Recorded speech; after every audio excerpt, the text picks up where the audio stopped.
ನೀವೊಬ್ಬ ಅತ್ಯುತ್ತಮ ಯುವ ಲಾಯರ್ ಅನ್ಕೊಂಡಿದ್ದೆ. ಆದ್ರೆ ಈ ಕೇಸಲ್ಲಿ ಸುಳ್ಳು ಸಾಕ್ಷ್ಯ ನೀಡಿ ಈ ಕೋರ್ಟ್ಗೆ ಅನ್ಯಾಯ ಮಾಡಿದ್ದೀರ. ಕಾನೂನಿನ ಕಣ್ಣಿಗೆ ಮಣ್ಣೆರ್ಚಕ್ ಹೊರಟಿದ್ದೀರಿ ಅನ್ನೋ ಅಪವಾದ ಬಂದಿದೆ. ಏನ್ ಹೇಳ್ತೀರಾ ಭಾರ್ಗವಿ?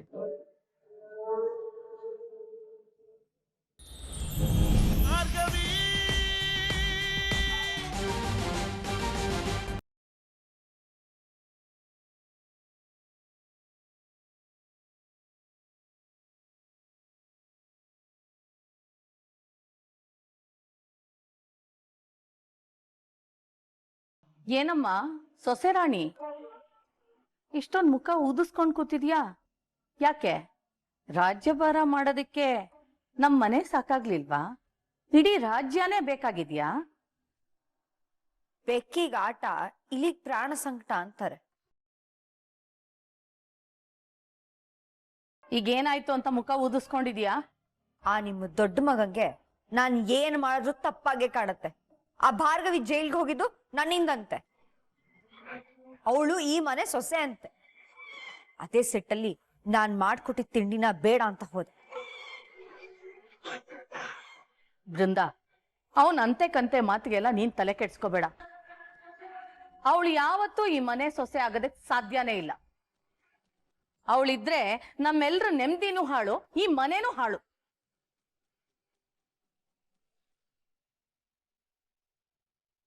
ನೀನ್ ನೆಕ್ಲೆಸ್ ಬೇಕು ಅಂತ ಕೇಳಿದ್ಯಲ್ಲ, ತಗೋ.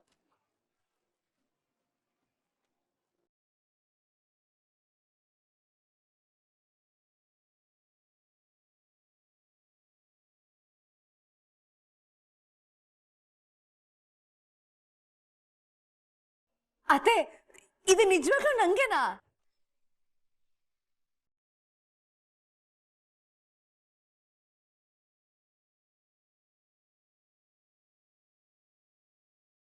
ಅತ್ತೆ, ಇದನ್ನ ನೀವೇ ನಿಮ್ ಕೈಯಾರೆ ಹಾಕ್ತೀರಾ? ನನಗ್ ಖುಷಿ ಆಗತ್ತೆ.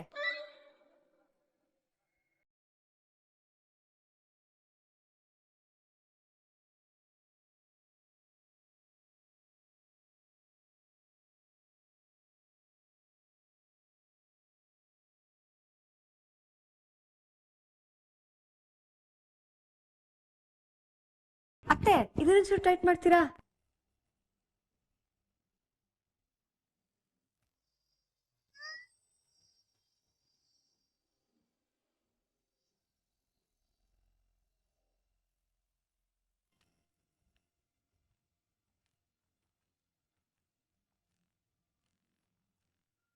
ಅತ್ತೆ, ನಿಮಗ್ ಬಂದಿರೋ ಈ ಒಳ್ಳೆ ಬುದ್ಧಿನೇ ನಿಮ್ ಮಗಂಗೂ ಬಂದಿದ್ರೆ ಚೆನ್ನಾಗಿರ್ತಿತ್ತು. ಒಂದ್ ಸ್ವಲ್ಪ ಹೇಳ್ಕೊಡ್ತೀರಾ? ಈ ಮನೆಗ್ ಮಾತ್ರ ಅಲ್ಲ, ಅವನ್ ಜೀವನಕ್ಕೂ ನಾನೇ ಮಹಾರಾಣಿ ಅಂತ ಒಂದ್ ಸ್ವಲ್ಪ ಹೇಳ್ತೀರಾ? ಗಂಡ ಹೆಂಡತಿ ವಿಷಯ ನನಗ್ಯಾಕೆ? ನೀವೇ ಮಾತಾಡ್ಕೊಂಡು ಬಗೆಹರಿಸ್ಕೊಳ್ಳಿ. ಅಯ್ಯೋ, ಅದ್ ಹೇಗಾಗತ್ತತ್ತೆ? ಇಷ್ಟು ದಿನ ನಾವಿಬ್ರು ದೂರ ಆಗ್ಬೇಕು ಅಂದಾಗೆಲ್ಲ ತಾವೇ ಮುಂದೆ ನಿಂತು ಕಡ್ಡಿಗೀರಿಲ್ವಾ? ಬೆಂಕಿ ಹಚ್ಚಿಲ್ವಾ? ಈಗ್ಲೂ ನೀವೇ ಒಂದ್ ಮಾಡ್ಬೇಕು.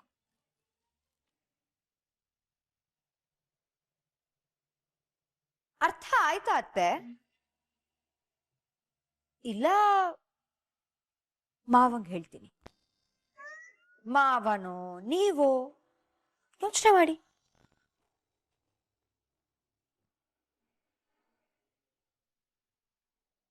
ಸರಿ ಸರಿ, ಒಂದ್ಸಲ ಚರಣ್ ಜೊತೆ ನಾನೇ ಮಾತಾಡ್ತೀನಿ.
ನೀವೊಬ್ಬ ಅತ್ಯುತ್ತಮ ಯುವ ಲಾಯರ್ ಅನ್ಕೊಂಡಿದ್ದೆ. ಆದ್ರೆ ಈ ಕೇಸಲ್ಲಿ ಸುಳ್ಳು ಸಾಕ್ಷ್ಯ ನೀಡಿ ಈ ಕೋರ್ಟ್ಗೆ ಅನ್ಯಾಯ ಮಾಡಿದ್ದೀರ. ಕಾನೂನಿನ ಕಣ್ಣಿಗೆ ಮಣ್ಣೆರ್ಚಕ್ ಹೊರಟಿದ್ದೀರಿ ಅನ್ನೋ ಅಪವಾದ ಬಂದಿದೆ. ಏನ್ ಹೇಳ್ತೀರಾ ಭಾರ್ಗವಿ?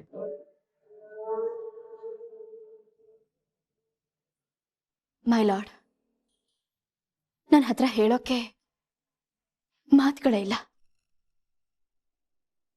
ಒಂದು ಬಡ ಹೆಣ್ಣಿನ ಶೋಷಣೆ ವಿರುದ್ಧ ಶುರುವಾಗಿದ್ದ ಹೋರಾಟ ಇದು. ಸಣ್ಣ ಸಸಿ ತರ ಶುರುವಾಗಿದ್ದ ವಿಷಯ ಇವತ್ತು ಹೆಮ್ಮರ ಆಗಿದೆ. ಆದ್ರೆ ಆ ಮರದಲ್ಲಿರೋ ಸತ್ಯದ ಎಲೆಗಳು ಉದುರಿ ಹೋಗಿದೆ. ಸುಳ್ಳಿನ ಕಾಯಿಗಳು ಮಾತ್ರ ಉಳ್ಕೊಂಡಿದೆ.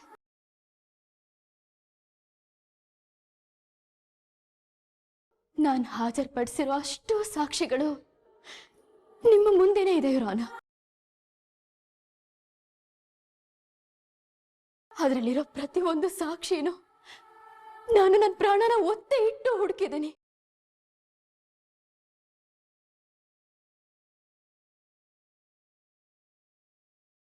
Police investigation, forensic, post mortem report ಇವೆಲ್ಲವನ್ನು ನಾನು ನಾಲ್ಕು ಸಲ ಸ್ಟಡಿ ಮಾಡಿ ಅಪ್ಲಿಕೇಶನ್ ಹಾಕಿದ್ದೀನಿ.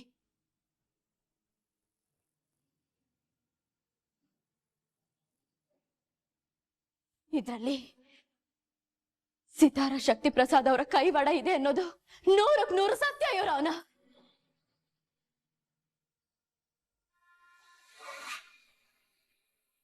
ಆದ್ರೆ ಈಗ ಅಪೋಸಿಷನ್ ಲಾಯರ್ ತಂಡ ಆ ಸತ್ಯನ ಮುಚ್ಚ ಹಾಕ್ತಾ ಇದೆ.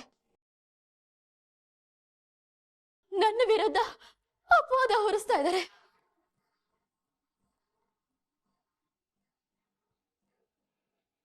ಸರ್, ಇವಳು ಮತ್ತದೇ ಕಾಗೆ ಗುಬ್ಬಿ ಕತೆ ಹೇಳ್ತಾ ಇದ್ದಾಳೆ. ಇವಳು ಹೇಳ್ತಿರೋ ನಿಜನೇ, ಆದ್ರೆ ಇವಳು ಮಾತನ್ನ ಯಾರು ನಂಬ್ತಾರೆ ಸರ್? ಇವಳು ಪರವಾಗಿ ನಿಲ್ಲಕ್ಕೆ ಯಾರು ಬರಲ್ಲ ಬಿಡು. ನಿನ್ನ ಕಡೆಯಿಂದ ವಾದ ಮಾಡಕ್ಕೆ ಯಾರಾದರೂ ಬಂದಿದ್ದಾರಾ ಭಾರ್ಗವಿ?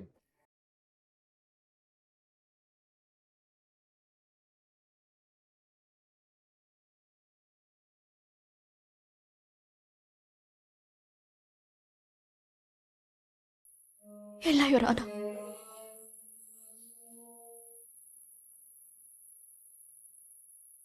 ಹಾಗಾದ್ರೆ ಕೋರ್ಟ್ ಕಡೆಯಿಂದ ಪಬ್ಲಿಕ್ ಪ್ರಾಸಿಕ್ಯೂಟರ್ ಅಪಾಯಿಂಟ್ ಮಾಡೋಣ? ಬೇಡ ಯುರಾನ. ಈ ಕೇಸಲ್ಲಿ ಯಾರಾದ್ರೂ ನ್ಯಾಯ ಒದಗಿಸ್ತಾರೆ ಅನ್ನೋ ನಂಬಿಕೆ ನನ್ಗಿಲ್ಲ.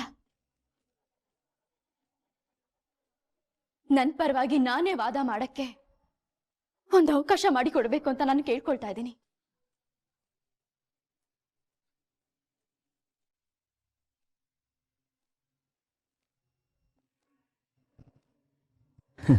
ನೋಡಿ ಸರ್, ನಿಮ್ಮ ಎದುರುಗಡೆ ನಿಲ್ಲೋಕೆ ಯಾರೂ ಧೈರ್ಯ ಮಾಡಿಲ್ಲ.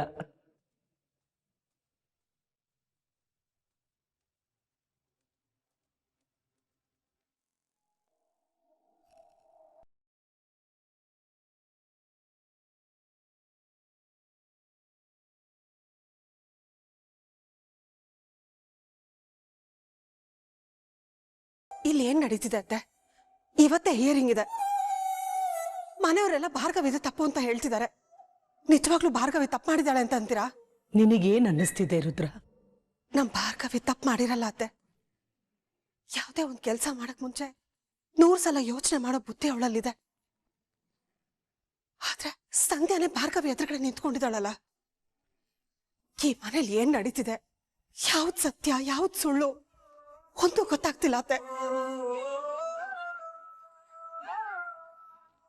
ಆದ್ರೂ ಆ ಸಂಧ್ಯಾ ಬಗ್ಗೆ ಯಾಕೋ ನನಗೆ ನಂಬಿಕೆನೆ ಬರ್ತಾ ಇಲ್ಲ ರುದ್ರ. ಅವಳು ವಿಚಾರದಲ್ಲಿ ಏನೋ ಲೋಪ ಕಾಣಿಸ್ತಿದೆ. ನಮ್ ಸಂಧ್ಯಾ ಹೀಗಿರ್ಲಿಲ್ಲ ಅನ್ನಿಸ್ತಿದೆ.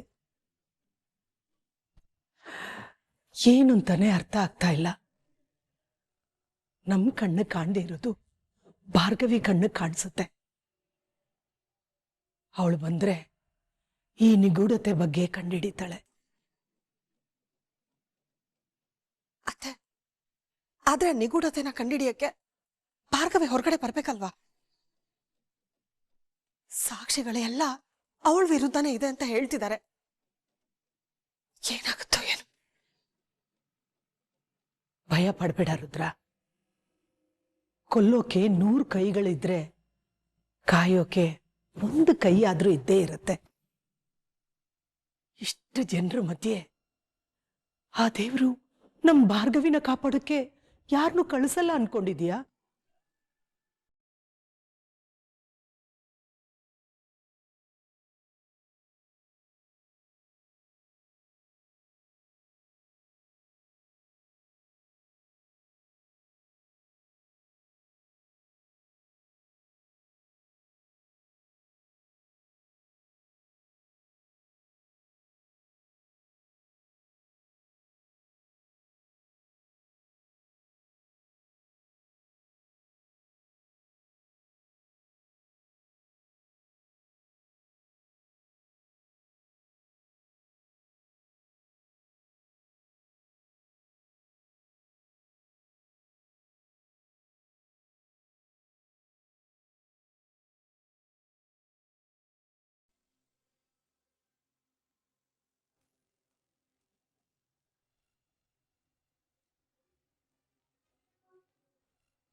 ಭಾರ್ಗವಿ, ನಿನ್ನ ಪರವಾಗಿ ವಾದ ಮಾಡಕ್ಕೆ ಒಂದು ಪೆಟಿಷನ್ ಬಂದಿದೆ.